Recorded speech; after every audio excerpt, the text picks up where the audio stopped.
Coup de poing, coup de genou, lutte au sol, toutes les techniques des différents arts martiaux sont réunies dans la philosophie de ce sport qui donne l'impression d'une grande violence. Alors qu'il n'est pas encore légalisé, organiser une compétition demande donc la plus grande attention afin d'éviter tout débordement. J'organise ça tous les ans, une fois par an pour faire des rencontres interclubs au niveau de la France.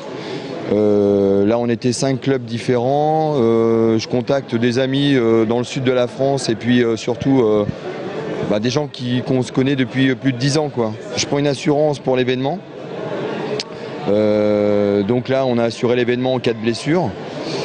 Et puis aujourd'hui j'avais 3 médecins en fait sur place pour les petits bobos en fait.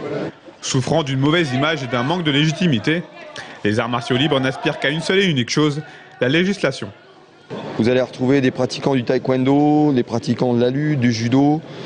Et donc vous avez une partie qui commence debout. Donc là on retrouve toutes les techniques de boxe thaï, pied-point, coup de genou.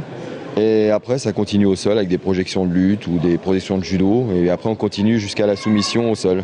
Il faudrait éduquer le public par rapport au sport en lui-même. Parce que c'est vrai que ça paraît un peu violent quand on voit ça. Parce que bon, des personnes en cage, c'est vrai que ça fait comme si on était en arrière à l'époque des gladiateurs dans une arène. Mais bon, c'est juste une image. Yulin Teng est combattant au Free Fight Tour. Ancien pratiquant de boxe pied-point, c'est tout naturellement qu'il s'est dirigé vers les arts martiaux libres. Pour lui, comme pour tous les combattants, c'est la notion de plaisir et de diversité qui compte. Mon objectif, essayer d'évoluer, car c'est un sport quand même qui est vachement complet, donc une panoplie énorme de karaté, judo, lutte, c'est tellement complet qu'on n'est jamais au top, quoi. Donc essayer d'arriver de plus en plus haut, quoi.